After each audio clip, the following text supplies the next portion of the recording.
الحمد لله رب العالمين والصلاة والسلام على رسوله أشرف الأنبياء والمرسلين وعلى آله وأصحابه أجمعين ومن دعا بدعوتهم إلى يوم الدين أما بعد أعوذ بالله من الشيطان الرجيم بسم الله الرحمن الرحيم ومن يبتغي غير الإسلام دينا فلن يقبل منه وقال اليوم أكملت لكم دينكم وأتممت عليكم نعمتي ورضيت لكم الإسلام دينا صدق الله العظيم.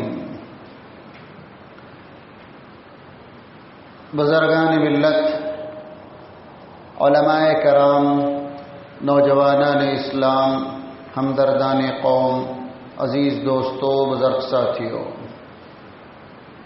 تعریف اللہ جل جلالہ کے لیے جس کی ذات ہر قسم کے عیب سے پاک ہے اور ہر قسم کے شرک سے بری ہے، ہر قسم کی تہمت سے بالاتر ہے. رب ذوالجلال جس کی ذات اور جس کی صفات کو نہ فنا ہے نہ زوال ہے، جس کی قدرت کا مظہر کائنات کا ذرہ ذرہ ہے، اور رب العالمین جس نے تمام مخلوقات کو اپنی قدرت سے پیدا کیا اور حضرت انسان کو اس زمین پر اپنا جانشین بنا کر بھیجا. درود و سلام نبی آخر الزمان محمد الرسول اللہ صلی اللہ علیہ وسلم پر، جن کی اطاعت اور پیروی عین اللہ کی اطاعت اور پیروی ہے. حضرات،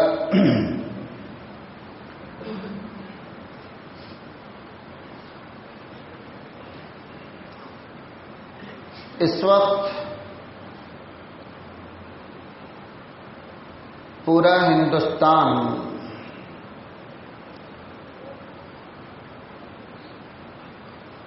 مسلم پرسنل لا کے مسئلے کو لے کر مختلف قسم کی خبروں کی آگ میں جھلس رہا ہے.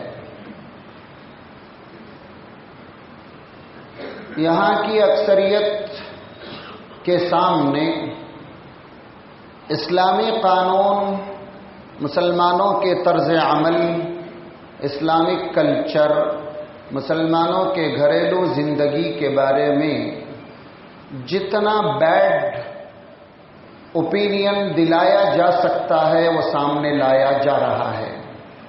اس وقت اس ملک کے باشندوں کو یہ تاثر دینے کی کوشش کی جا رہی ہے کہ مسلمان عورت اس ملک کی سب سے مظلوم، مجبور، بے بس، لاچار عورت ہے. وہ اپنی ایک رائے کو، اپنی کسی بھی ایک خواہش کو تکمیل تک نہیں پہنچا سکتی. وہ اپنے گھر میں ایک قیدی سے بدتر زندگی گزارتی ہے.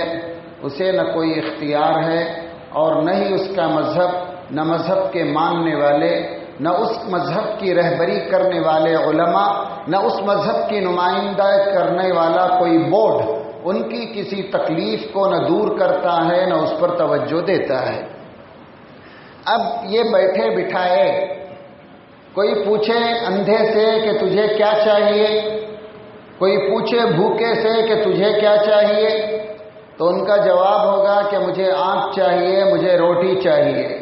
اسلام کے دشمنوں سے اگر کوئی پوچھے کہ تم کو کیا چاہیے تو وہ کہیں گے کہ اسلام کے خلاف مواد چاہیے، اسلام کے خلاف کوئی خبر چاہیے، اسلام کے خلاف کوئی معاملہ چاہیے. تو لہذا جو ہے یہاں سے وہاں تک اس ملک کے پورے کونوں پر جو ہے ایک آگ لگی ہوئی ہے. قانون کیا ہے؟ قانون کیا کہتا ہے؟ اس ملک میں ہماری پوزیشن یا حیثیت کیا ہے؟ اور کیوں ہمارے تعلق سے اس قسم کا معاملہ یہاں پہ رکھا جاتا ہے؟ ان تمام چیزوں کو کبھی سوچنے یا سمجھنے کا کبھی موقع بہت کم لوگوں کو آتا ہے اور سمجھنا بھی نہیں چاہتے. اس کی ایک زندہ مثال آپ دیکھ سکتے ہیں. آج بھی آپ یہیں پر تقریر کو روک کر جمعہ کا دن ہے مختلف مساجد کو جائیے.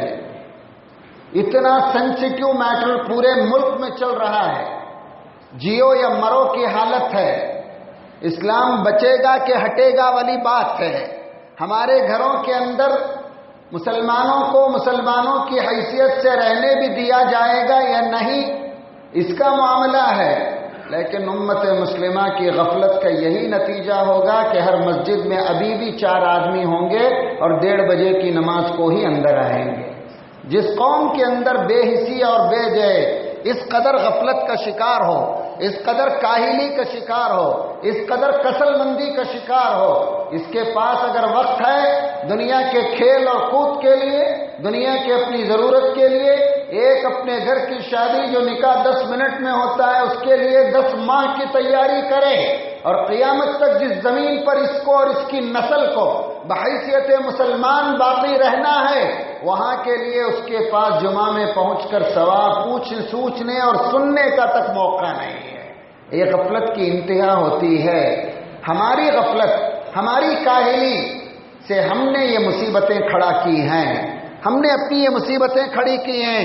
لیکن بہرحال ہمارا رونا تو ہم روئیں گے اپنی جگہ پر، روتے رہے ہیں زمانے سے، روتے رہیں گے۔ خاموش بیٹھنا بھی جو ہے اس مسئلے میں بے وقوفی ہی کہتا ہوں۔ کہنے والے نے کیا خوب کہا، خاموشی سے مصیبت اور بھی سنگین ہوتی ہے، تڑپ اے دل تڑپنے سے ذرا تسکین ہوتی ہے۔ تو لہذا یہ جملے ہیں جو کہنے کی ضرورت پڑتی ہے۔ قانون اسلام اور اسلامی قانون کیا ہے، اس ملک میں اس کی حیثیت کیا ہے، مسلمانوں کے تعلق سے یہ ملک اور موجودہ حکومت کیا چاہتی ہے، ان کو سمجھنے کی ضرورت ہے۔ ورنہ آج کل آپ دیکھیں گے کہ جنرلی جب بات مذہب کی آتی ہے تو ہماری قوم کے علماء کو لوگ ریپرزنٹیٹیو سمجھ کر لے جا کر ڈیبیٹ میں بٹھا دیتے ہیں، انٹرویو لیتے ہیں، کبھی ان سے سوالات ہوتے ہیں۔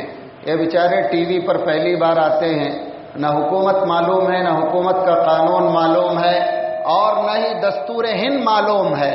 کانسٹیٹیوشن آف انڈیا کیا ہے، کس آرٹیکل میں کیا کہا گیا ہے، اب وہاں بیٹھ کر جو ہے نہ سوالوں کے جواب دے پاتے ہیں، اس لیے کہ پوری زندگی انہوں نے اپنے حلقے میں گزاری ہے، باہر کا معاملہ کیا ہے کبھی دیکھا نہیں ہے، اور وہ بھی جان بوجھ کر چن کر ایسے لوگوں کو لاتے ہیں جو جواب نہ دے سکیں اور باقاعدہ معاملہ یہ ہو۔ تو لہذا یہ بھی بڑا افسوس ہے، جہاں ہمارے سامنے کئی سوال ہیں کہ ہم اپنے ائمہ اور علماء کو پہلی بات جس ملک میں رہتے ہیں اس ملک کی تاریخ بتائیں، اس کا دستور بتائیں، ہم کو دیے گئے حقوق سمجھائیں، تو وہ کہیں جا کر اپنے حلقوں کو بتا سکتے ہیں۔ لیکن ہمارے علماء کو ان چیزوں کی طرف توجہ دینے کے لیے وقت نکالنا پڑے گا۔ اب وہ دور چلا گیا ہے جہاں آپ خاموشی سے رہ کر پردے ڈال کر جو اپنی معلومات کو محدود رکھ کر جئیں۔ پہلے کفر جاہل ہوا کرتا تھا، کفر کے پاس جہالت تھی، معلومات نہیں تھے، آج وہ ڈبل تیاری کر کے ڈیبیٹ میں آتا ہے، آپ کو کاؤنٹر کرنے کے لیے، اور آپ کے پاس کوئی تیاری نہ ہو، کوئی معلومات نہ ہو، کوئی شریعت کا مزاج نہ جانتے ہوں، ملک کے حالات نہ پہچانتے ہوں، تو اب اس وقت پر مصیبت نہیں تو اور کیا آئے گی۔ حضرات، اسلام آپ کا اور میرا یہ ماننا ہے، اور ہم ایمان رکھتے ہیں اس بات پر کہ یہ اللہ تعالیٰ کا قانون ہے، اور اللہ تبارک و تعالیٰ کا جو قانون ہے اس قانون کو رب ذوالجلال نے قیامت تک کے لیے مکمل کر کے ہم کو دے دیا ہے۔ اللہ تعالیٰ کا ارشاد ہے، اليوم اکملت لکم دینکم واتممت علیکم نعمتی ورضیت لکم الاسلام دینا۔ اے نبی، آج ہم نے آپ کے دین کو مکمل کر دیا، اپنی نعمتوں کو مکمل کر دیا، اور دین اسلام سے جو آپ کے لیے چنا گیا ہے اس دین سے ہم راضی ہو گئے۔ طریقہ زندگی کو دین اسلام کہا جاتا ہے۔ اللہ تبارک و تعالیٰ فرماتے ہیں، وَمَن يَبْتَغِ غَيْرَ الْإِسْلَامِ دِينًا فَلَن يُقْبَلَ مِنْهُ۔ میرے پاس جب آؤ گے تو اسلام کے سوا کچھ بھی لے کر آؤ، میں مانوں گا نہیں، صرف اسلام کو قبول کروں گا۔ پھر اللہ تبارک و تعالیٰ کہتے ہیں، تِلْكَ حُدُودُ اللَّهِ، یہ اللہ کی طرف سے مقرر کردہ قوانین ہیں۔ وَمَن يَتَعَدَّ حُدُودَ اللَّهِ فَقَدْ ظَلَمَ نَفْسَهُ، جو بھی اللہ کے حدود کو توڑے، اس کے قانون کو توڑے اور اس سے اوپر جانے کی کوشش کرے، اس کا نقصان اسی کو ہوگا، اس کا نقصان اسی کو ہوگا۔ پھر اللہ تعالیٰ کہتے ہیں وَمَن يُطِعِ اللَّهَ وَرَسُولَهُ فَقَدْ فَازَ فَوْزًا عَظِيمًا، اللہ اور اس کے رسول کی بات جس نے سنی وہ کامیاب ہوا۔ وَمَن يَعْصِ اللَّهَ وَرَسُولَهُ فَقَدْ ضَلَّ ضَلَالًا مُبِينًا، جو اللہ اور اس کے رسول کی بات کا انکار کرے وہ کھلی گمراہی میں پڑے گا۔ تو اللہ تبارک و تعالیٰ نے جو دین ہمیں دیا وہ دین اسلام ہے۔ دین اسلام ایک مکمل دستور اور مکمل قانون ہے۔ اگر اسلامی ملک ہوتا ہے تو وہاں پر اس کے پورے قوانین کو نافذ کیا جاتا ہے۔ اسلامی ملک اگر نہیں ہوتا ہے تو کیا ہوتا ہے؟ اللہ کے رسول صلی اللہ علیہ وسلم 13 سال مکہ مکرمہ میں رہے۔ قرآن نے وہاں پر حدود کی بات نہیں کی، قرآن نے وہاں پر احکام کی بات نہیں کہی، قرآن نے وہاں پر کسی چیز کو حرام نہیں کیا، قرآن نے وہاں صرف بنیادی باتوں سے بات کہی۔ اللہ ایک ہے، میرے نبی محمد صلی اللہ علیہ وسلم میرے آخری رسول ہیں، اور یہ ایک دن مر کر دوبارہ جینا ہے جسے آخرت کہتے ہیں، وہ یقینی ہے۔ بنیادی باتوں پر اسلام نے بات کی۔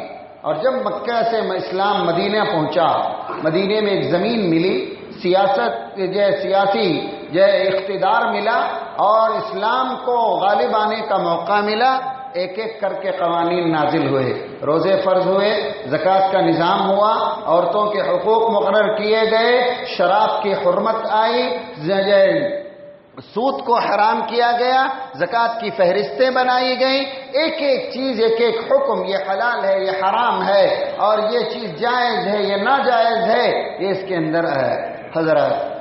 اور جب حجۃ الوداع میں اللہ نے اس آیت کو اتارا تو کہا کہ میں نے دین کو مکمل کر دیا ہے، دین میں باہر سے کسی چیز کے آنے اور یہاں سے باہر کسی چیز کے جانے کی کوئی ضرورت نہیں ہے، اور دین اللہ تعالیٰ کا قیامت تک کے لیے ہے اور مکمل ہے۔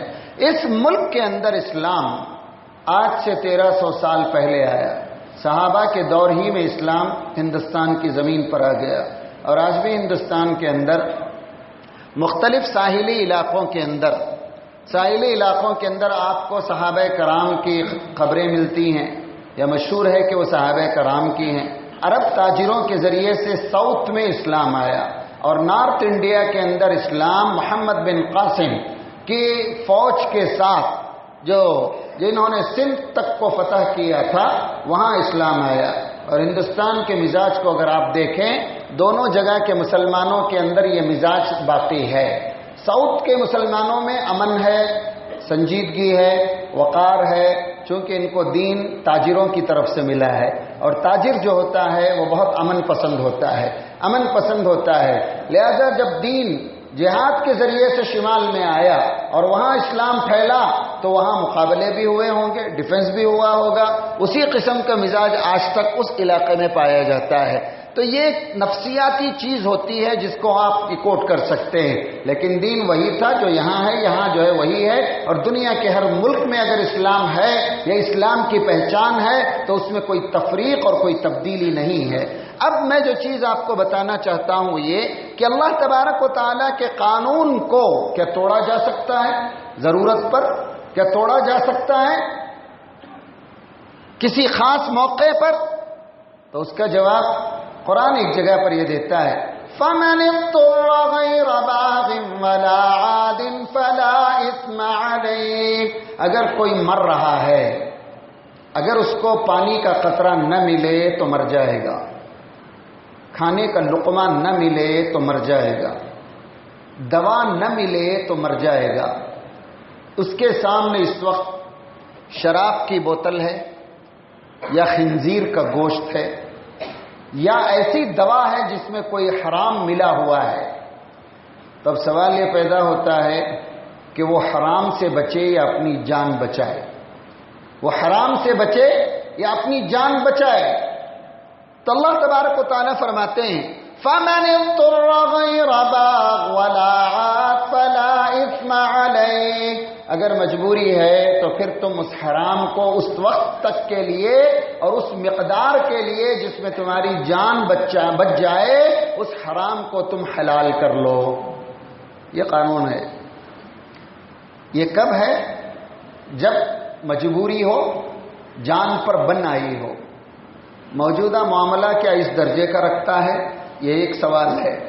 اور کھلی بات ہے کہ ہم آگے میں آپ کو بتاؤں کہ اس ملک کے اندر مسلمانوں کی حیثیت کیا ہے اور اس ملک کا دستور کیا ہے اور ہمارے لیے پریشانیاں کس قسم کی ہیں. ہمارے لیے پریشانیاں کس قسم کی ہیں. دیکھیے، یہ ملک انگریزوں کے دور سے ہی یہاں انہوں نے برہمن قانون کو ہندو لا کے نام پر بنا دیا، مسلمانوں کے قانون کو مسلم پرسنل لا کے نام سے بنا دیا. 95% اس ملک کا قانون سب کے لیے برابر ہے، اس میں کوئی الگ نہیں ہے. سزائیں کیا دی جائیں گی، کس جرم کے لیے کیا سزا ہے، تجارت کے اصول کیا ہیں، گواہی کے اصول کیا ہیں، اور جو ہے ہندوستانی شہریوں کے حقوق کیا ہیں، یہ سب 95% کامن ہے.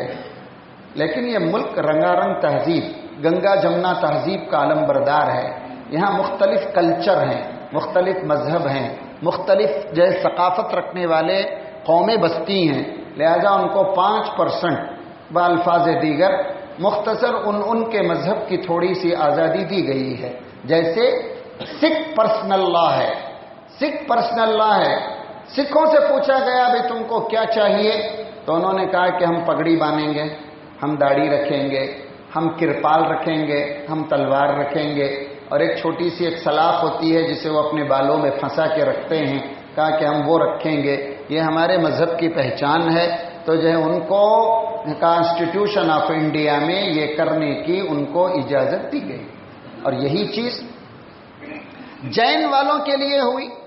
ان کے ہاں جو ہے شوہر مر جائے تو 68 دن کا وہ روزہ رکھے، نہ کھائے نہ پیے. جس میں ابھی قریب کا ایک کیس بھی ہوا جس کے اندر قریب جو ہے شاید کم عمر 16 یا 18 سال کی ایک بچی جس کا یہ ہوا تھا، وہ جو ہے اسی عبادت کے اندر وہ ختم ہو کر رہ گئی.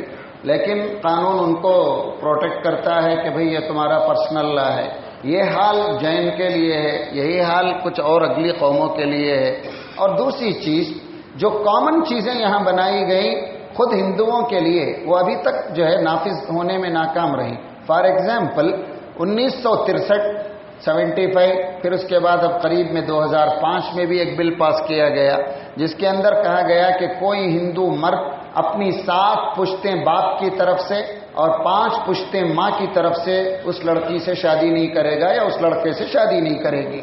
لیکن ایسا ہوتا نہیں ہے. 5 پشتیں اور 7 پشتوں کے درمیان نکاح نہ ہو، یہ بات ان کے قانون کے لیے باقاعدہ ہندوستان میں پاس کی گئی ہندو لا کے لیے، جسے وہ کہتے ہیں کہ ہم نے جو ہے ریفائن کر دیا ہے ہندو لا کو. لیکن آج بھی کیرلا رہے، تمل ناڈو رہے، آندھرا رہے، سگے ماموں سے بھانجی کے نکاح کو ہندو دھرم مقدس سمجھتا ہے. ہندو دھرم یہاں مقدس سمجھتا ہے اور شادیاں ہوتی ہیں. تائی مام کہا جاتا ہے تمل میں، اور اس کا سب سے پہلا حق ہوتا ہے بہن کی لڑکی کے پاس، لڑکی پر. آج بھی ہوتا ہے. تو اس قسم کی کئی، اگر آپ پنجاب یا فلاں جگہ پہ چلے جائیں تو آج وہاں بہو وواہ کا ایک مسئلہ ہے. اگر کوئی ایک گھر کی اور گھر کے 4-5 لوگ ہوں اور وہاں کسی کی موت ہو جائے اور وہ ودوا بیوہ ہو جائے، تو اب گھر میں سے کوئی ایک آدمی، اس کا دیور رہے، اس کا جیٹ رہے یا کوئی اور رہے، اگر اس کے جو ہے سر پر چادر ڈال دے اور اس کے ہاتھ میں کنگن پہنا دے، تب وہ اس کی بیوی بن کر مرنے تک رہے گی. اس کا نہ کوئی ریکارڈ ہوتا ہے، نہ رجسٹر ہوتا ہے، نہ کچھ ہوتا ہے. لیکن یہ ان کا اپنا پرسنل لا ہے، یہ ان کا اپنا پرسنل لا ہے. ان سب کی طرف تو 5% ہر قوم کو یہاں پر دیا گیا ہے. ناگالینڈ، میزورام، منی پور، یہ وہ علاقے ہیں جہاں کلچر کی بنیاد پر ٹوٹل ہندوستان کے کلچر کو الگ اور ان کے کلچر کو ان کے پرسنل لا کے طور پر تسلیم کیا گیا ہے. یہی حال شیڈیول کاسٹ کے لیے کچھ اسپیشلٹیز دی گئی ہیں, یہی حال جو ہے یہاں کے شیڈیول ٹرائب کے لیے دی گئی ہے. تو یہاں 5% میں ہر ایک کا خیال رکھ کے دیا گیا ہے, اور یہاں پر جو ہے یہ ملک رنگارنگ تہذیب کا مسئلہ ہے.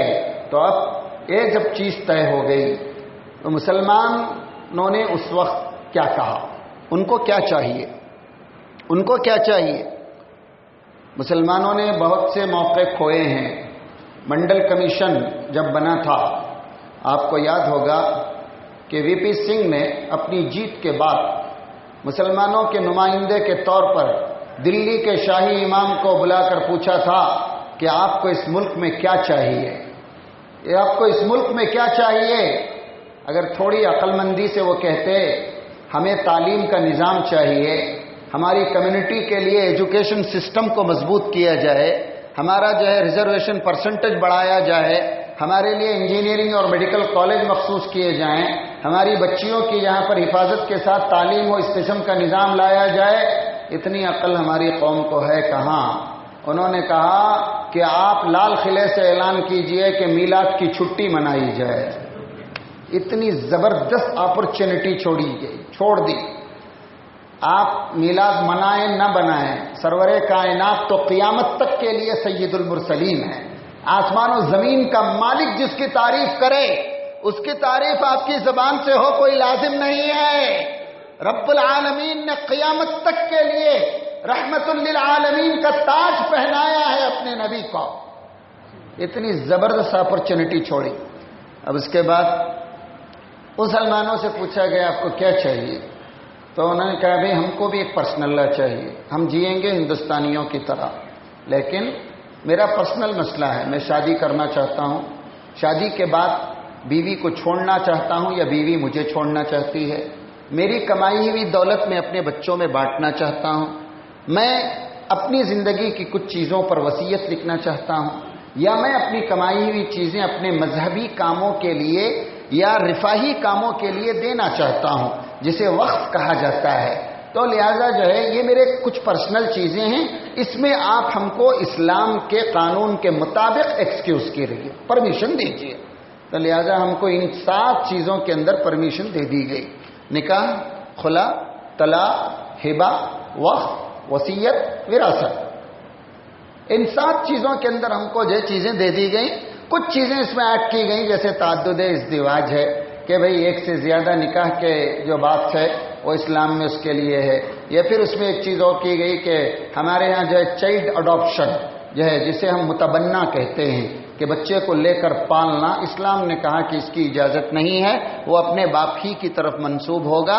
بھلے آپ جو ہے اس کے ساتھ ہمدردی کریں یا جو کرنا چاہیں کریں, لیکن کہا کہ متبنہ چائلڈ اڈاپشن یہ قانون ہمارے پاس نہیں ہے. اس کو حکومت نے بہرحال شقوں میں تسلیم کر لیا, یہ ہمارا کانسٹیٹیوشن بن گیا.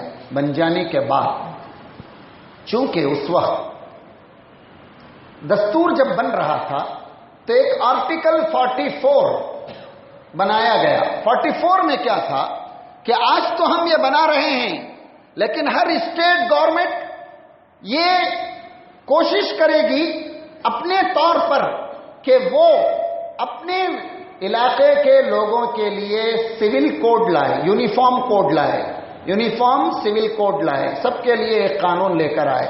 وہ کوشش کرے گی. اور ہندوستان میں جو قانون ہے کسی بھی شہری کے لیے 64% قانون جو ہوتا ہے وہ اسٹیٹ بناتا ہے, 36% جو قانون ہوتا ہے وہ سینٹرل بناتا ہے, 100% قوانین ایسے ہیں جس میں اسٹیٹ اور جو ہے سینٹرل دونوں مل کر بناتے ہیں. تو لہذا جو زیادہ حق زیادہ اختیار جو ہوتا ہے وہ اسٹیٹ گورنمنٹ کو ہوتا ہے. اور یہ 44 کا سہارا لے کر ہر دور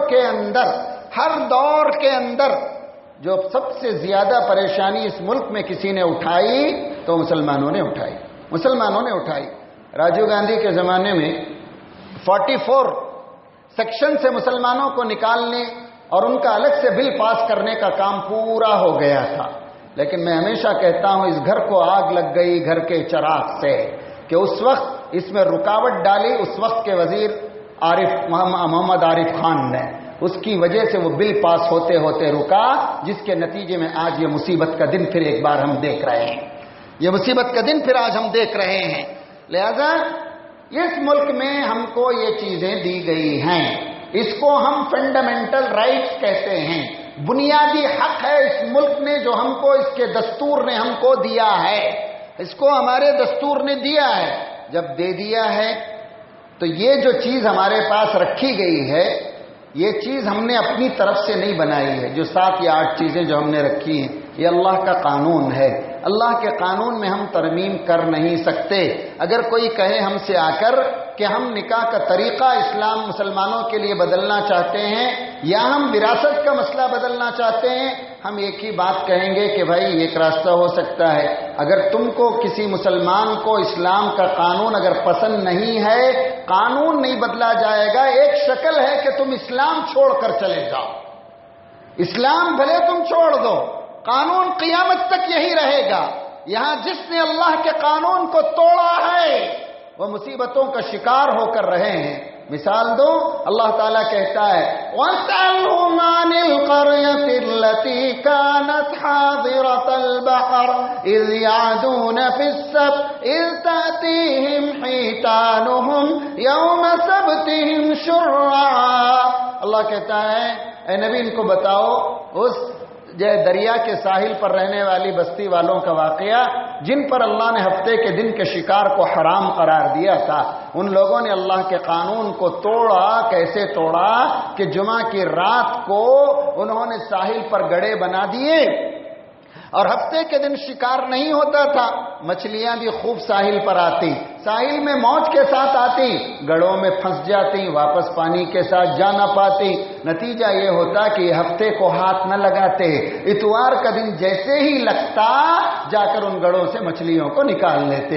جب حضرت موسیٰ نے پوچھا بھی یہ کام تم کیوں کرتے ہو، اللہ نے تو حرام قرار دیا ہے، تو انہوں نے جواب میں کہا ہم تو ہفتے کو نہیں پکڑے، گڑھے ہم نے جمعہ کی رات کو کھودے تھے، ہم نے جمعہ کی رات کو کھودے تھے۔ لیکن انسان کتنی بھی چال چلے، اللہ کہتا ہے کہ دیکھ تم نے قانون کو توڑا، تم نے قانون کو توڑا، اب کیا ہوا؟ قُلْنَا لَهُمْ كُونُوا قِرَدَةً خَاسِئِينَ۔ اللہ کہا تم نے میرے حکم کے چہرے کو بدنما کر دیا، میں تمہارے چہروں کو بدنما کرتا ہوں، آج سے تم سب کے سب بندر کی شکل کے بنا دیے جاؤ گے۔ اللہ نے اس قوم کے اندر وہ کیا، اور یہ تاریخی واقعہ ہے۔ پھر ایک اور واقعہ قرآن کہتا ہے وَعَلَى الَّذِينَ هَادُوا حَرَّمْنَا كُلَّ ذِي ظُفُرٍ وَمِنَ الْبَقَرِ وَالْغَنَمِ حَرَّمْنَا عَلَيْهِمْ شُحُومَهُمَا إِلَّا مَا حَمَلَتْ ظُهُورُهُمَا أَوِ الْحَوَايَا أَوْ مَا اخْتَلَطَ بِعَظْمٍ۔ اللہ کہتا ہے کہ ہم نے قوم یہود کے اوپر چربی کو حرام کر دیا، صرف وہ چربی کھا سکتے تھے جو گوشت سے بالکل لگی ہوئی ہو، جو بالکل لگی۔ حلال جانور میں چربی کو حرام کیا اللہ نے، گوشت بوٹی کے ساتھ کوئی چربی آ جائے اس کی اجازت تھی، لیکن چربی نہیں کھائیں گے۔ تو انہوں نے کیا کیا، چربی کھانا حرام، اس کو بیچنا حرام، اس کو خریدنا حرام، اس کو بزنس میں لانا حرام، یہ شریعت نے بنایا۔ لیکن انہوں نے کیا کیا کہ اس کو جو ہے چربی کو پگھلا کر تیل بنا دیا، تیل بنا کر بازار میں بیچنے لگے۔ حضرت موسیٰ نے پوچھا بھی ایسا کیوں کرتے ہو، تو انہوں نے کہا بھی چربی نہ حرام ہوئی ہے، تیل حرام نہیں ہوا ہے، تیل حرام نہیں ہوا ہے۔ تو لہٰذا انہوں نے ایک قانون کو توڑا، اللہ نے اس کی بھی سزا دی۔ میرے بھائی آج ہمارے لیے بھی مسائل ہیں اس ملک کے اندر، اس ملک کے اندر، اور اس ملک کا موجودہ حکومت پر بیٹھا ہوا طبقہ ضرورت سے کچھ زیادہ ہی مسلمان عورتوں کی محبت میں جھنڈا لہرا رہا ہے، کہہ رہا ہے کہ یہ کسی کے قانون کو تھوپا نہیں جائے گا۔ مسٹر وینکیا نائیڈو نے کہا کہ مسلم پرسنل لا اپوز کرے یا کچھ بھی کرے، لا کمیشن اپنا کام کرے گا اور جینڈر جسٹس لایا جائے گا۔ جینڈر جسٹس سے کیا مراد؟ عورت کو بحیثیت عورت، وہ مسلمان ہی کیوں نہ ہو، اس کے حق اس کو دلائے جائیں گے۔ بڑی اچھی بات ہے، بڑی اچھی بات ہے۔ اس ملک کے وزیر اور اس ملک کے قانون دان اور اس ملک کے وزیر اعظم، اس ملک کی حکومت اتنا زیادہ ہمدرد ہے مسلمان عورتوں کے حقوق کی ادائیگی پر، مسلمان عورتوں کے حقوق کی پاسبانی پر، اس کی پاسداری پر، اس کی نگہبانی پر، ارے ہم میں سے ہر ایک مبارکباد دیتا ہے کہ ضرور مسلمان عورتوں کے حقوق کی حفاظت کرو، ذرا پہلے ذکیہ جعفری کا انصاف بھی تو دے دو، اخلاق کے گھر والوں کے فریج سے نکلے ہوئے مٹن کو بیف بنا کر جو قتل عام کیا دادری کا مسئلہ، اس کا انصاف بھی تو دے دو۔ اور ہماری فوجیں جہاں پر حکومت نظام کے نام پر دن دھاڑے جو عصمتیں لٹ رہی ہیں، اس کے روکنے کا سبب تو بناؤ۔ آج بھی اس ملک کے اندر قانون آپ نے پاس کیا کہ کم عمر کی بچیوں کی شادی نہ ہو۔ آپ کی موجودہ حکومت کی رپورٹ کے مطابق 2014 تک جو ہے اس ملک میں تقریباً کئی ملین شادیاں 10 سال کی عمر کے بچیوں کی ہوئی ہیں۔ 10 سال کی عمر کی بچیوں کی شادیوں میں 84% ہندو بچیوں کا ہے، ہندو بچیوں کا ہے۔ ارے تمہیں اپنا گھر سنبھالنے نہیں آیا، تم میرے گھر کی حفاظت کیا کرو گے؟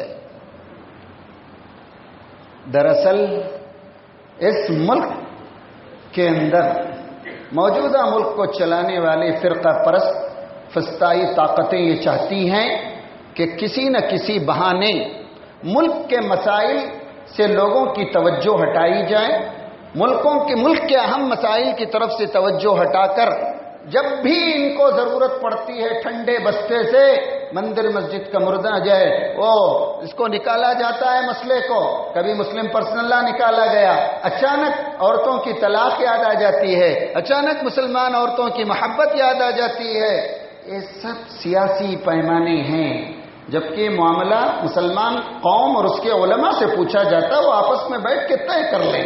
طلاق 3 ہوگی، 1 ہوگی، اس سے کیا فرق پڑنے والا ہے؟ طلاق ہوگی یہ تو سب کے پاس طے ہے، سنگل سٹنگ میں 1 ہوگی یا 3 ہوگی یہ مسئلہ کون کرے؟ دین اسلام کے معاملے کا فیصلہ ہم پنڈت جی سے پوچھیں اور پنڈت پہ چڑھاوے کا مسئلہ کسی مولوی سے پوچھیں تو کہ یہ ملک تسلیم کر لے گا؟ ارے بھائی تیرے مسائل تم اپنے علماء سے پوچھو، ہمارے مسائل کو ہمارے علماء کے حوالے کرو۔ رہی یہ بات کہ یہ ملک چاہتا کیا ہے؟ یہ ملک یہ چاہتا ہے کہ یہاں سے جمہوریت ختم کر دی جائے، سیکولرزم ختم کر دیا جائے، کانسٹیٹیوشن آف انڈیا میں جو مائنارٹیز کو حقوق دیے گئے ہیں ان کو ختم کر دیا جائے۔ یہ ملک ایک مرتبہ پھر رام راج کے ماتحت آئے، جہاں انسان برہمن تھا، یہ جو شودر تھا، چھتری تھا، جہاں پر انسانوں کی تقسیم تھی، جہاں کسی کے گیتا سننے والوں کے کان میں سیسا پگھلا کے ڈالا جاتا تھا، کسی شیڈل کاسٹ کو مندر کی سیڑھیاں چڑھنے نہیں دیا جاتا تھا، جہاں کی عورت ستی کے رسم میں جلائی جاتی تھی۔ آپ چاہتے ہیں کہ یہ قانون اس ملک میں آئے؟ اس ملک کو ہم نے آزادی دلائی، ہمارے قانون اور ہماری پاک دامنی اور مسلمانوں کے جو ہے معاملات پر شک کی نظر سے دیکھنے والے، ارے ہمارے غیر مسلم بھائیوں اور حکومت کرنے والوں اور ہمارے ملک کے وزیر اعظم جو بڑے فخر کے ساتھ اس جھنڈے کی سلامی لیتے ہیں، ذرا غور سے دیکھو تو پتہ چلے گا کہ اس جھنڈے کا جو زعفرانی رنگ ہے وہ مسلمانوں کے شہادت کے خون کی علامت ہے، اس کے سفید رنگ ہمارے دلوں کی صفائی بیان کرتی ہے، اور اس کے اندر لگا ہوا ہرا رنگ گنبد خضرا کی شہادت دیتا ہے، اور اس کے بیچ میں بنا ہوا دھرما چکر اس ملک کے ساتھ مسلمان قوم کی مضبوط محبت کی علامت ہے۔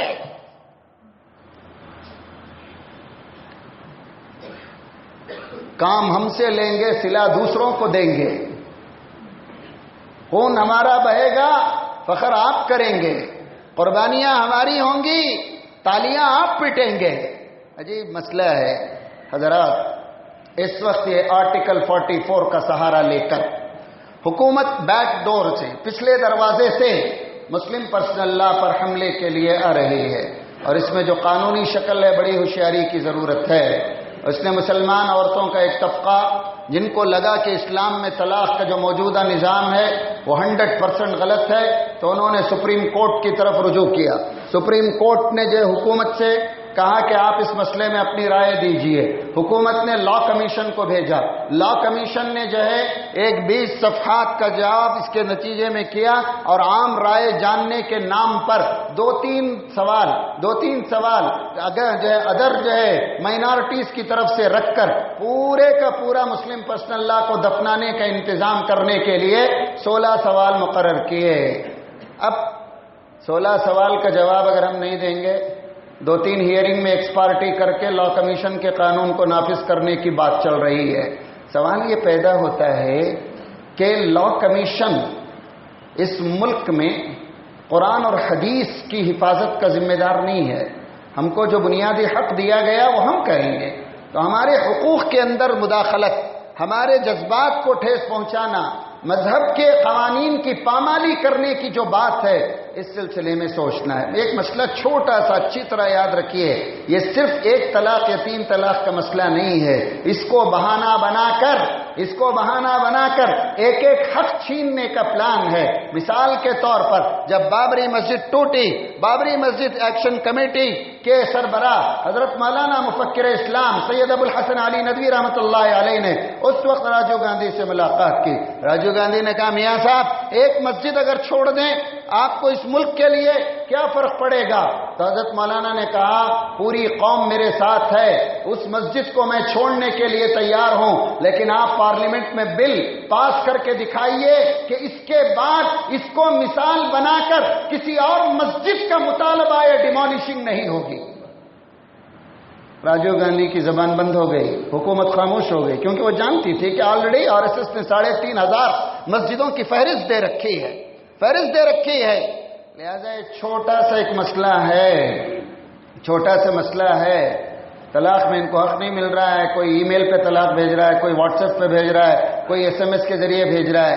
میری ایک درخواست اس وقت رک کر درمیان میں ایک بات کہوں، از راہ کرم خدا کے قانون کا مردوں سے درخواست ہے کہ وہ غلط استعمال بھی نہ کریں، عورتوں پہ ظلم نہ کریں، اور اسلام قانون جو طریقہ اللہ نے بتایا، اس کے رسول نے بتایا، اس طریقے کے مطابق آپ کام کریں۔ طلاق سے پہلے جو صلح کی جو کوششیں قرآن نے بتائیں، جسے 12 میں نے کہا، اگر آپ کو تفصیل معلوم نہ ہو وہ تقریر سنیے جو میں نے 2 جمعہ یہاں لگاتار کی، طلاق کو طلاق دو، میں نے ایک چیز اس کے اندر بتائی ہے۔ قرآن نے کتنے مدارج بتائے، کیسے طریقے بتائے اس رشتے کو بچانے کے لیے۔ ارے اس رشتے کی لوگ آج کہتے ہیں کہ اسلام میں حفاظت نہیں ہے۔ ارے اسلام سے پہلے اس نے کسی اس رشتے کی حفاظت ہی نہیں کی۔ میاں بیوی کا رشتہ پہلا رشتہ ہے، اسی کے بعد ماں کا رشتہ، بیٹی کا رشتہ، بہن کا رشتہ وجود میں آتا ہے۔ خدا کی زمین پر پہلا رشتہ ہی میاں بیوی کا رشتہ وجود میں دیا گیا۔ امام بیہقی کی اس روایت کو نہ بھولیے جس میں اللہ کے رسول صلی اللہ علیہ وسلم فرمایا، جب ایک شوہر اپنی بیوی کو دیکھ کر اور ایک بیوی جب اپنے شوہر کو دیکھ کر مسکراتے ہیں، اللہ ان دونوں کو دیکھ کر مسکراتا ہے۔ اس رشتے کی مضبوطی کی بات آپ ہم کو نہ سکھائیں، مردوں سے درخواست ہے آپ اپنے ہاتھوں سے اللہ کے قانون کو غیروں کے ہاتھ میں کھلونا بننے مت دیجیے۔ ہمارے ہاں جماعت کا سسٹم کمزور ہے، ہمارے ہاں نظام کمزور ہے۔ ہر چھوٹی سی چیز پر جہاں پر علماء بیٹھے ہوئے ہیں، نکاح کے مسائل، خلا کے مسائل، طلاق کے مسائل، وراثت کے مسائل اگر بیٹھ کر حل ہوتے، مسجدوں کے اندر ہوتے، مدرسوں کے اندر ہوتے، بڑا آسان تھا، لیکن جب یہاں نہیں ہوا، عدالتوں میں ہماری قوم کو کبسامی، منسامی، رامسامی کے فیصلے پسند آتے ہیں، اور ہم کو اللہ اور اس کے رسول کی بات نہیں پسند آتی ہے، تو سامنے والا آپ کے ساتھ مل کر مذاق نہیں تو اور کیا اڑائے گا۔ ہم کیوں اپنے دین کے معاملات کو لے کر جائیں؟ یہ مساجد کا نظام، جماعت کا نظام جو ہے بنا جائے۔ ہمارے ہاں جن چیزوں کو جو اصلیت ہے اس پر توجہ نہیں دی جاتی۔ کسی بھی محلے میں جائیے، اس محلے کا کوئی رجسٹر اس مسجد کی کمیٹی کے پاس ہے کہ ان محلے میں کتنے مسلمان رہتے ہیں، کتنی بچیاں ہیں، کتنے بچے ہیں، کتنے گریجویٹ ہیں، ان کا مسئلہ کیا ہے، وہ نمازوں میں کیوں نہیں آتے، ان کی دینی تعلیم کہاں تک ہوئی ہے، اس سے کوئی دفتر ہے؟ نہیں ہے، ہوگا بھی نہیں اور رکھنا بھی نہیں چاہتے۔ کیوں؟ اس لیے کہ نہ ان کو معلوم ہے نہ کچھ اس کے تعلق سے کوئی تفصیل ہے. مسجدیں جھگڑوں کے آماج گاہ بن گئے ہیں. کرسیوں کے ایک دوسرے پر کرسیاں کھینچنے کا مذاق کا مرکز بن گئے ہیں. وہ اس کی ٹانگ کھینچا، وہ اس کی ٹانگ کھینچا، وہ اس کی ٹانگ کھینچا. ارے میں اتنا بڑا کام کر رہا ہوں، میں وہ اتنا بڑا کام کر رہا ہوں. جائیے نا ایک کسی محلے سے پوچھیے کہ تمہارے محلے کے اندر اس مسجد کے ماتحت کتنی گلیاں آتی ہیں، کتنے مسلمان ہیں، کتنے بچے ہیں. وہ قرآن پڑھنے یہاں کیوں نہیں آتے؟ اگر ان کو ہماری بچیوں کو اگر اسلامی تعلیم دی ہوتی، کہاں سے ملے گی اسلامی تعلیم؟ کہ گھروں کی چھت کے نیچے جہاں 24 گھنٹے ٹی وی چلتا ہے، یا اس ماحول کے اندر جہاں پر اسلام کا نام و نشان نہیں، اور آپ وہ مدارس، وہ مکاتب، وہ مساجد، تمہیں یہاں کی کمیٹیوں کو آپس کے جھگڑوں سے فرصت نہیں ہوتی. یہ اسلام کی رہنمائی کی طرف وقت کہاں ہے ان کے پاس؟ جب نتیجہ نکلتا ہے تب پریشان ہوتے ہیں، تب پریشان ہوتے ہیں. ایک لنگڑے سے کسی نے پوچھا تیری آرزو کیا ہے؟ تو اس کو چاہیے تھا کہ دعا کرتا مولا میری آرزو ہے کہ مجھے ٹانگ دے دے.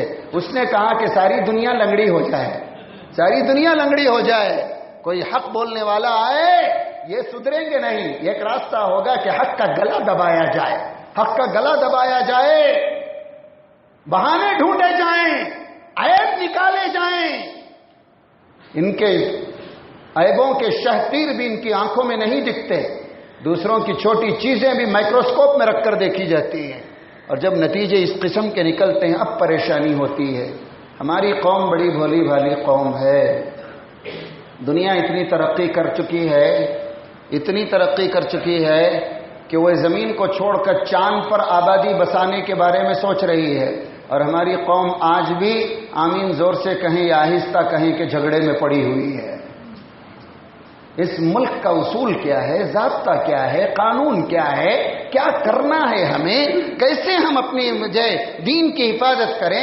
اگر میں اپنے دین پر حفاظت عمل کرنا چاہوں، اس ملک کے قانون میں پوری طریقے سے ہمیں اجازت ہے، پوری طریقے سے اجازت ہے کہ ہم عمل کریں. لیکن ہم عمل کرنا نہیں چاہتے، ہم عمل کرنا نہیں چاہتے. ہم دین چھوڑ کر نہیں جائیں گے. ایک دوسرے سے بدلہ لینا، ریونج لینا، اس کو مقدمے میں کھینچنا، اس کو پولیس اسٹیشن میں لے جانا، اس کو سلاخوں کے پیچھے ڈالنا، نتیجہ کیا ہوگا؟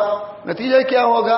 ایسے ہی تماشے آئیں گے. آج مسئلہ طلاق کا، کل کسی اور کا، پرسوں وراثت کا، پرسوں کسی اور کا، پرسوں کسی اور کا.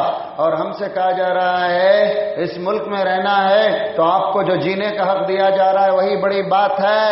لیکن ایک بات کان کھول کر سن لے، اس ملک کا مسلمان بھی، اس ملک کے باشندے بھی، اس ملک کے چلانے والے بھی، میرے استاد محترم حضرت مولانا سید ابو الحسن علی ندوی رحمۃ اللہ علیہ نے فرمایا اس ملک کی زمین پر ہمیں جانوروں کی زندگی نہیں چاہیے جو پانی کے چند گھونٹ اور گھاس کے چند مٹھی بھر گھاس کے اوپر خاموش ہو جاتے ہیں. ہم اس ملک کی زمین پر اپنی مسجدوں، اپنے میناروں، اپنی اذانوں، اپنے قرآن کی تلاوت، اپنے زکوٰۃ کے نظام اور اپنے اسلامی قانون کے ساتھ خود بھی زندہ رہیں گے اور اس ملک میں اسلام کو بھی زندہ رکھیں گے. یہ عزم ہو، یہ عزم ہو. بڑی بدقسمتی ہے کہ ہمیں اندھیرے میں رکھ کر نہ جانے کہاں کہاں لے جایا جا رہا ہے. بہت اچھا دکھتا ہے uniform civil code. Uniform civil code اس ملک میں تو پاسبل ہی نہیں ہے، پاسبل ہی نہیں ہے.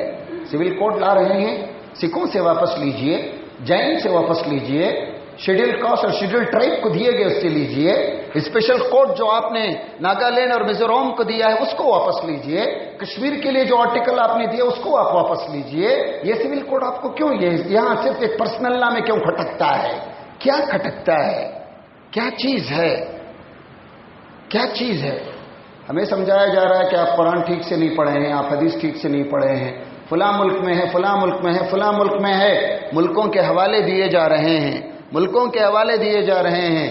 ہمیں کہنا یہ ہے کہ ہمیں ان ممالک میں 90% اسلامی قانون ہے کہ آپ اس ملک کا حوالہ دے کر ہمیں بھی اس ملک میں 90% اسلامی قانون لانے کی اجازت دو گے؟ صرف ایک طلاق کے مسئلے میں اگزامپل ڈھونڈ رہے ہو ہم اس ملک کے باشندے ہیں، یہ اس دستور کے دائرے میں ہیں، اس دستور کی نمائندگی، یہ دستور ہماری بھی نمائندگی کر رہا ہے، ہمیں بھی اس میں بنیادی حقوق دیے گئے ہیں۔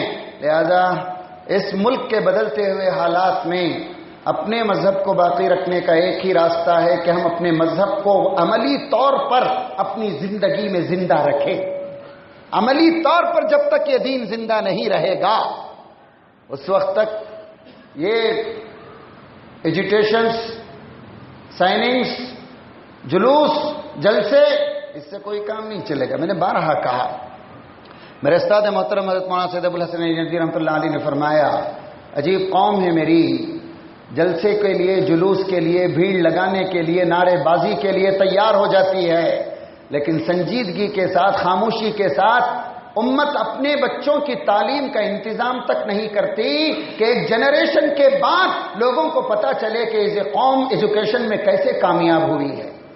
اس کی 50 مثالیں ہندوستان میں دے سکتا ہوں جو غیروں نے ترقی کی ہے، سمپل ایک مثال تمل ناڈو کے دیتا ہوں۔ تمل ناڈو کے اندر ہیلتھ اور ایجوکیشن، ہندوستان کی کسی بھی ریاست میں جائیے، ان دونوں چیزوں پر ڈومینیشن کرسچن کمیونٹی ہوتی ہے، ہیلتھ کے اوپر اور جو ہے ایجوکیشن کے اوپر۔ لیکن اس چیز کو محسوس کیا تمل ناڈو کے ہندو تنظیموں نے، وہاں کے شنکر آچاریہ نے، اس نے 20 سال کے اندر پورے ریاست کے اندر نمبر 1 پہ لا کے کھڑا کیا اپنی کمیونٹی کو، تعلیم کے اندر اور جو ہے شعبہ صحت کے اندر، ہاسپٹلز اور ایجوکیشن کے یہاں سے وہاں تک یہ ہے۔ ہمارا مسئلہ یہ ہے کہ مسجد میں مدرسہ کھولیں تو 50 طریقے کی مصیبت لا کر بن کر آتے ہیں۔ مسجد میں قرآن پڑھنے کے لیے پابندی، مدرسہ مکتب چلانے کی پابندی، یہاں انگریزی تعلیم دے کر قوم کو اونچا اٹھانے کا دماغ کب پیدا ہوگا، کب آئے گا؟ کروڑوں کی عمارتیں 5 وقت کی نماز سے ہٹ کر کوئی استعمال ہے؟ آج ایک ایک مسلمان غریب کتنا پریشان ہے نظام تعلیم کو لے کر، تعلیم کی فیس باندھنے کو لے کر، اس کا کوئی مسئلہ ہے؟ ارے اس گئے گزرے دور میں بھی جماعت کا نظام اگر ہم مضبوط کریں، ہمارے مسائل کو ہم حل کریں اور ملک سے کہیں کہ تم جس یونیفارم سول کوڈ کی بات کرتے ہو، اس یونیفارم سول کوڈ میں آرٹیکل 37، 35، 36، F، G، I کتنے اس کے سیکشنز ہیں، اس میں یہ لکھا گیا ہے کہ دولت کسی ایک آدمی کے پاس نہیں رہے گی۔ اس کو آپ نے نافذ کیوں نہیں کیا؟ آنکھوں کے سامنے کوئی 8-9 ہزار کروڑ لے کر ملک چھوڑ دیتا ہے، آپ کا قانون جو ہے بغلیں بجاتے ہوئے رہ جاتا ہے۔ جب دولت کسی کے پاس نہیں ہوگی تو یہاں 5 سرمایہ داروں کو ایک کو انڈیویجول لاکھوں ہزار کروڑ کا ٹیکس معاف کیا جاتا ہے اور غریب کی آمدنی کا 1 روپیہ بھی نہیں چھوڑا جاتا۔ یہ کامن سول کوڈ لائیے نا، کون منع کر رہا ہے آپ کو؟ کون منع کر رہا ہے آپ کو؟ ایک مسلم مہیلا کھٹک رہی ہے، اسلام کھٹک رہا ہے، مسلم پرسنل لا کھٹک رہا ہے، مسلمانوں کا قانون آپ کو کھٹک رہا ہے۔ آپ کہیں گے کہ ہم نے کچھ نہیں کیا، آپ کی عورتیں یہاں پر آئی ہیں، ہماری عورتیں آئی نہیں، لائی گئی ہیں۔ سائرہ بانو نے جو کیس ڈالا ہے وہ اس نے نکاح کیا ہے ہندو سے، اور آپ کو ایسے کیسز کا بڑا انتظار رہتا ہے۔ کٹ پتلیاں اس ملک میں کہاں نہیں جاتی؟ جس ملک اور اس جیسے کتنے ممالک ہوتے ہیں جہاں آج انصاف دم توڑ رہا ہے، عدالتوں کے فیصلے حکومتوں کے دباؤ میں ہوا کرتے ہیں، یہاں کے اصول و ضوابط پر انگلی اٹھانے والوں کی انگلیاں ختم کر کے رکھ دی جاتی ہیں، یہاں سچائیوں پر پردے ڈال دیے جاتے ہیں، تو آپ ہم کو بتاتے ہیں کہ ہمارے چہروں پر کتنے داغ ہیں۔ آئینہ ہمارے پاس بھی ہے، بتائیں تو کیا برداشت کرو گے؟ برداشت کرو گے؟ لیکن ہمارا یہ مزاج نہیں ہے، چونکہ ہم جس نبی کے امتی ہیں یہاں ہم کو عیب چھپانے کی تعلیم دی گئی ہے، یہاں اپنے ملک سے ساتھ وفاداری سکھائی ہے ہمارے نبی نے۔ ہمارا نبی تو ہے مکے جیسی زمین کو چھوڑ کر جاتے ہوئے یہ کہہ کر جاتا ہے، اے مکہ خدا کی زمین پر تو سب سے زیادہ مجھے پسند ہے، لیکن کیا کروں تیرے بسنے والے مجھے بسنے نہیں دیتے۔ ہم سے کہا جاتا ہے ہم اس ملک کو چھوڑ کر چلے جائیں، جانے کو تیار ہیں، جانے کو تیار ہیں، کیا کیا دے کر بھیجو گے؟ وہ لال قلعہ جس پر کھڑے ہو کر تقریر کرتے ہو وہ ہماری ہی تو ملکیت ہے، سپریم کورٹ ہماری ہی زمین پر تو ہے، آپ کا سیکریٹریٹ ہماری ہی زمین پر تو ہے، یہاں کی کتنی گنگا جمنا تہذیبوں میں ہمارا ایک بہت بڑا حصہ ہے۔ یہ قطب مینار لوٹا دو گے، شیر شاہ سوری کی جو سڑکیں لوٹا دو گے، یہاں کے مسافر خانے لوٹا دو گے، یہاں کا ڈاک کا نظام لوٹا دو گے، یہ سب تو ہم نے اس ملک کو دیا ہے۔ اگر ہم کو بھیجنا ہے تو یہ بھی ساتھ دے کر بھیجو، اگر یہ دے کر بھیج دو گے تو بچے گا کیا تمہارے پاس، وہ سوچ لو۔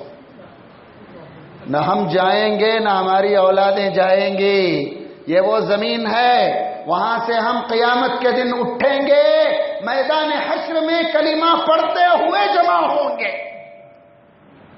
ہم نے اس ملک سے ہمیشہ وفاداری نبھائی ہے۔ تاریخ پڑھو، تاریخ میرے بھائی، آرٹیکل 44 کا سہارا لے کر پچھلے دروازے کے ساتھ یہ آ رہا ہے۔ بڑی مشکل سے آج یہ معاملے کے خلاف مسلم پرسنل لا بورڈ اور ہندوستان کی کئی مسلمان تنظیمیں، جس میں شیعہ بھی ہیں، جس کے اندر جو ہے جمعیت علماء بھی ہے، جس میں بریلوی جیسے وہ اپنے آپ کو جو سنی کہتے ہیں وہ تنظیمیں بھی ہیں، ان تمام تنظیموں نے ایک ساتھ مل کر آواز اٹھائی ہے، ایک ساتھ مل کر آواز اٹھائی ہے۔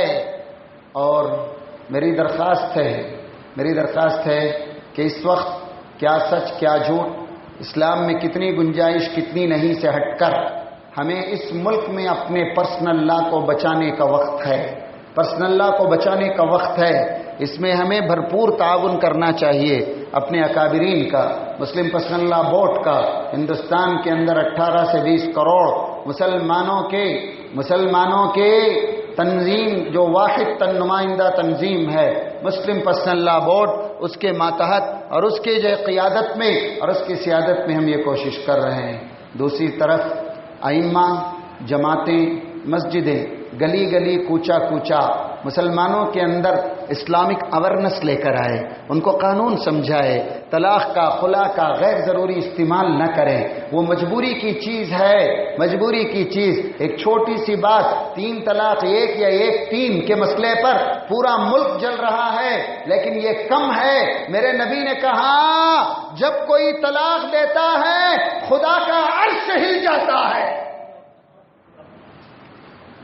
اللہ کے رسول نے فرمایا ابغض الحلال عند اللہ الطلاق، اللہ کے پاس گرچہ اجازت ہے، حلال ہے، لیکن اللہ کا غصہ جس چیز سے سب سے زیادہ بھڑکتا ہے وہ طلاق ہے، طلاق ہے۔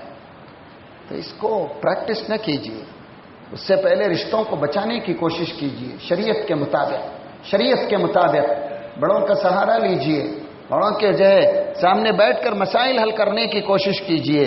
آخری درجہ بتایا گیا اور اس کو اسلامی نظام بتایا گیا کہ جو ہے یہ چیز ہے۔ اب یہ لوگ جو پوچھتے ہیں کہ 3 کو بھی ایک ہی جاری کر دیجئے، اگر کوئی بلا کر 3 تھپڑ مارے اور اس سے کہے کہ بھئی ایک ہی کاؤنٹ کر لو تو وہ عقل مند ہے یا یہ بیوقوف ہے، میری سمجھ میں نہیں آتا ہے۔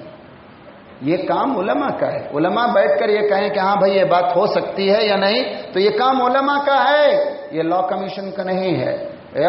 یہ نہ کہیں کہ ہندوستان کی مسلمان عورت ظلم کے اندر ہے، مسلمان عورت مظلوم ہے، بے بس ہے، لاچار ہے، فلاں ہے۔ ارے یہ سب نہیں۔ میں نے کہا نا، اگر آپ کو ہماری حفاظت چاہیے، ہمارے بچوں کی تعلیم کا انتظام کیجیے، ریزرویشن بڑھائیے، ہمارے لیے مناسب معاملات کو حل کیجیے، لیکن آپ نے تو آنکھ پر پٹی باندھ لی ہے۔ اس ملک کی ہر کمیونٹی آپ کو دکھتی ہے، کانٹوں کی طرح صرف مسلمان چپتے ہیں۔ کیوں چپتے ہیں؟ آپ اس ملک کی جمہوریت، یہ ملک جمہوری ملک ہے، سیکولر ملک ہے، یہاں کا اپنا ایک قانون ہے۔ اگر آپ اس کو ایک طرف لے جانا چاہتے ہیں کبھی نہیں ہوگا، اور کبھی ہونے نہیں دیں گے۔ ہمارے غیر مسلم بھائی خود بھی وہ جانتے ہیں کہ یہ چیز بڑی غلط ہو رہی ہے۔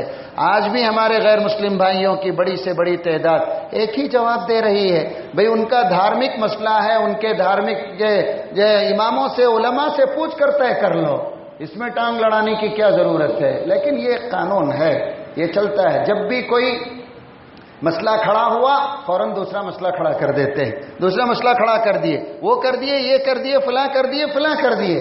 میں نے حضرت مولانا یعقوب صاحب نانوتی رحمۃ اللہ علیہ کا ایک واقعہ بیان کیا تھا کہ اس وقت دہلی میں انگریزوں کی حکومت نے شیعہ کے جلوس پر پابندی لگائی تھی. یہ سنیوں کے امام تھے، دیوبند کے تھے، دیوبندی مکتب فکر کے تھے. لوگوں نے جب فتویٰ پوچھا تو جواب میں کہا کہ ہم حمایت کریں یا نہ کریں شیعہ کی اس وقت. تو حضرت مولانا یعقوب نانوتی رحمۃ اللہ علیہ نے فرمایا ہر حالت میں ہم اس وقت شیعہ کے تعلق سے ہم اپنی حمایت دیں گے، اس لیے کہ جس نے بند کیا ہے جلوس جائز یا ناجائز وہ ہمارا آپس کا مسئلہ ہے، لیکن جس نے بند کیا ہے اس نے مسلمانوں کا حق مارا ہے، اس کے خلاف ہم ہوں گے. دو کام اس وقت بڑی سخت ضرورت ہے اس قوم کے اندر: قرآنی تعلیم کا پھیلاؤ اور آپسی اتحاد. شیخ الہند مالٹا کے قید خانے سے واپس آئے، 80 سے زیادہ کی عمر تھی. علماء کو اکٹھا کیا، فرمایا میں نے قید کی زندگی سے امت مسلمہ کے زوال کے 2 سبب میں نے دریافت کیے ہیں. 2 سبب ہر دیوبندی اس کو سنے، ہر قاسمی سنے، ہر مسلمان سنے، ہر دیوبند کو اپنا رہبر ماننے والا سنے، میں بھی سنوں کہ میرے اکابرین میں سے ہیں. حضرت شیخ الہند نے فرمایا اس امت میں 2 سب سے بڑی خامیاں جس کی وجہ سے امت جو ختم ہوئی، ایک قرآن سے دوری اور دوسرا آپس کا اختلاف. قرآن کہا اب آپ کا کیا مشن ہے؟ شیخ الہند نے فرمایا میری بقیہ زندگی میں پوری امت میں یہ 2 ہی کام کروں گا، لوگوں کو قرآن کی طرف لاؤں گا اور لوگوں کے درمیان اتحاد پیدا کروں گا، لوگوں کے بیچ اتحاد پیدا کروں گا. آج اس کی بڑی سخت ضرورت ہے، ورنہ یاد رکھیے میوہ سمجھ کر چاپ دے گی یہ قوم. قانون ان کے ہاتھ میں، طاقت ان کے ہاتھ میں، اقتدار ان کے ہاتھ میں، کرسی ان کے ہاتھ میں، لیکن عملی میدان کے اندر اگر ہم نے اسلام کو زندہ رکھا، ہم اپنا کوئی مسئلہ لے کر عدالتوں میں نہ جائیں، اپنے قضات، اپنے علماء، اپنے مساجد، اپنے اکابرین سے اگر طے کریں، یہ نوبت ہی نہ ہے.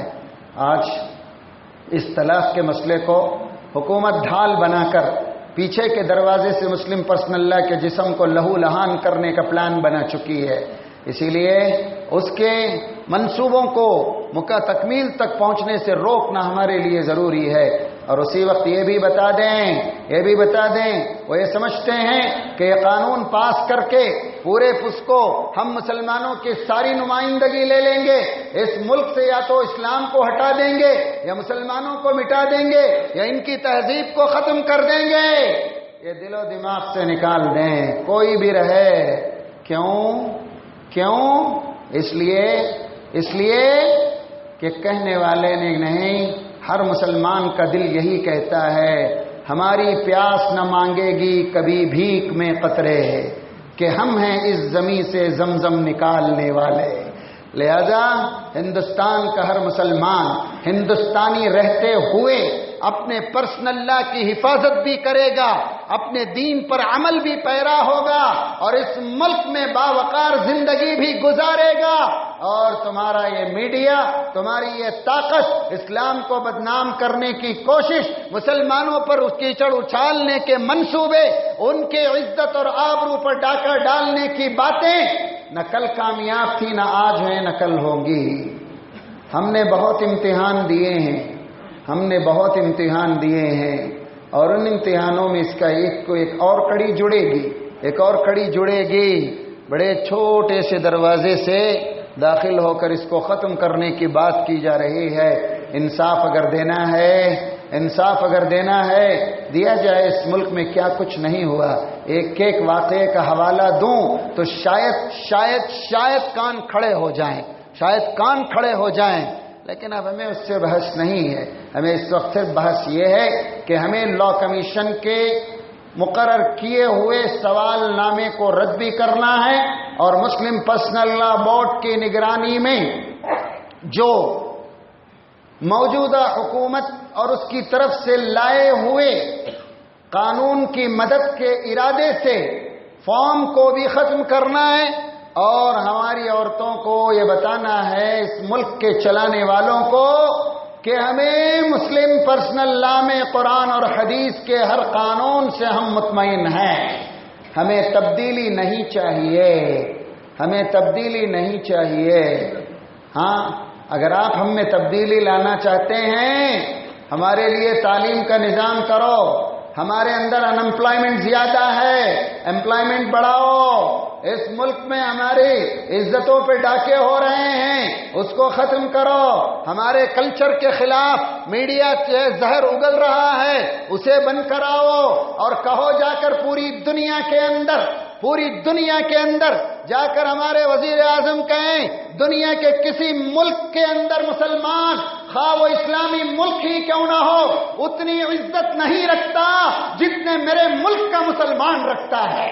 یہ جس دن آپ کہیں گے اس دن ہم مانیں گے کہ آپ کی نیت سدھر گئی ہے، آپ کی نیت سدھر گئی ہے. کالا چشمہ پہن کر دیکھو گے دنیا کالی ہی دکھے گی. کبھی نکال کر دیکھو ان سفید دلوں کو، دیکھو ہماری قربانیوں کو، ہماری وفاداریوں کو. ملک جس دن سے آزاد ہوا ہے آج تک کسی اسکینڈل میں ایک مسلمان شامل نہیں ہے. فوج کے راز ہم نے نہیں، تم نے بیچے ہیں. اس ملک کے دفاع کے لیے سب سے پہلے ہم آئے ہیں. ارے جس زمین کو آپ نے جمہوریت قرار دیا، اسے جمہوریت کا تاج ہم نے اپنے خون دے کر پہنایا ہے. حضرات، آج ضرورت ہے، اسی وقت یہ بھی ضرورت ہے ہم مسلمانوں کے معاشرے کی اصلاح کریں، جماعت کے نظام کو مضبوط کریں. یہ بڈھے دھانڈے، ان پڑھ، جاہل، تعصب، روبدار، روڑی، غنڈے، ان کو ہٹاؤ مسجدوں اور مدرسوں سے. لاؤ قوم کے بارے میں بھلائی سوچنے والے کو، سمجھنے والے کو. کمینی صفت رکھ کر اپنے آپ کو بھی برباد کریں گے، قوم کو بھی برباد کریں گے. اتنے بڑے بڑے ممبر اور محراب، یہاں سے اٹھنے والی آوازیں، یہاں سے آنے والی تبدیلی، یہاں سے پھونکے جانے والی انقلابی روح کو جو روک رہے ہیں اور جس کو روکنے کا کام کر رہے ہیں، جب تک یہ زندہ رہیں گے قوم میں انقلاب نہیں آئے گا. سیمیناروں سے، لٹریچروں سے، کانفرنسوں سے، جلوس سے، جلسوں سے کبھی نہیں.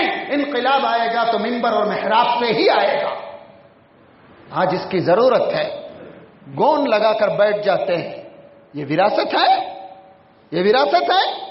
میرے بعد میرا بیٹا، میرے بعد میرا بھائی، میرے بعد میرا رشتہ دار. کیا کیا ہے آپ نے؟ ہے فہرست آپ کے پاس؟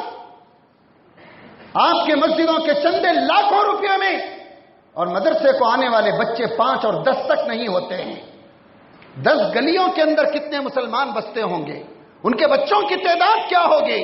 کیوں آپ ان کو اسلامی ماحول نہیں دیتے؟ کیوں آپ ان کے دل و دماغ پر اسلام کو نہیں اتارتے؟ کیوں حقانیت نہیں سمجھاتے؟ آپ سمجھے ہوں تو نہ سمجھائیں گے، آپ سمجھے ہوں تو نہ سمجھائیں. میری دلی خواہش زمانے سے رہی کہ ان کمیٹیوں کے لیے پہلے مدرسہ کھولا جائے، ان کو دین پڑھایا جائے، ان کو سمجھایا جائے. جس ممبر، جس محراب، جس مسجد، جس مکتب، جس مدرسے، جس مینار، جس اذان اور جس امامت کی تم رہبری کر رہے ہو، پہلے جان تو لو کیا ذمہ داری ہے. ذمہ داری کیا ہے معلوم آپ کو؟ لڑ کر بھی کوئی کرسی نہیں چھوڑتا.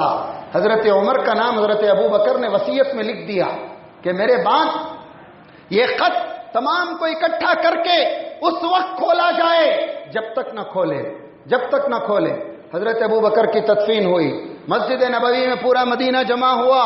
جن کے ہاتھ میں لیٹر تھا وہ کھڑے ہوئے، کہا مرحوم خلیفہ نے اپنی وصیت کی تھی اور وہ وصیت ان کی تدفین کے بعد کھولی جا رہی ہے.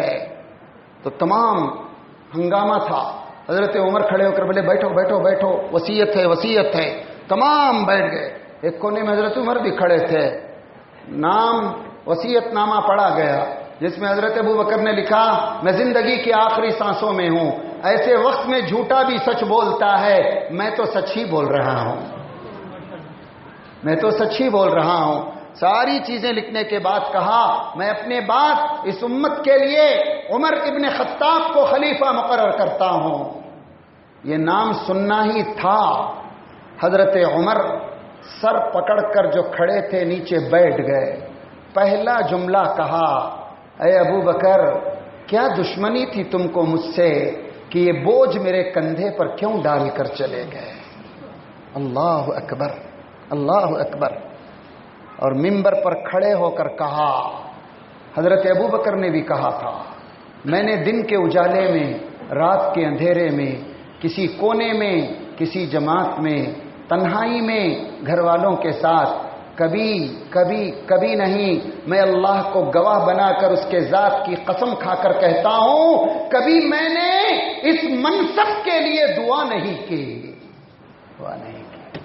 آج ہو سکتا ہے؟ نہیں ہو سکتا.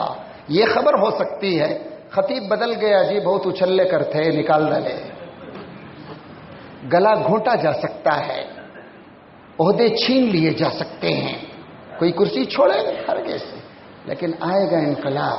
ان نوجوانوں سے امید ہے جنہوں نے اتنے کے باوجود زندگیوں میں دین کو زندہ رکھا ہے. آئے گا انقلاب، آئے گی تبدیلی. یہ حالات ہمارے امتحان ہے ایک طرف، دوسری طرف ہمارے بکھرے ہوئے شیرازے کو شاید قدرت جمع کرنا چاہتی ہے، ہمیں ایک صفوں میں لانا چاہتی ہے، ہم میں دین کا چراغ جو بجھ رہا ہے اسے روشن کرنا چاہتی ہے، اور ہم اس سے ضرور سبق لیں گے.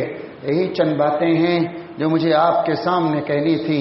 آج ہم مسلمان ہیں، ایمان بھی ہے، سب کچھ ہے، لیکن اس میں جان نہیں ہے. اس جان کو ڈالیے، اس جان کو لائیے. میں بھی دعا گو ہوں، آپ بھی دعا کیجئے. اللہ تعالیٰ اس ملک میں ہمیں ہدایت کی زندگی بھی دے، ایمان کی موت بھی دے. ہر حالت میں اس زمین پر اللہ تعالیٰ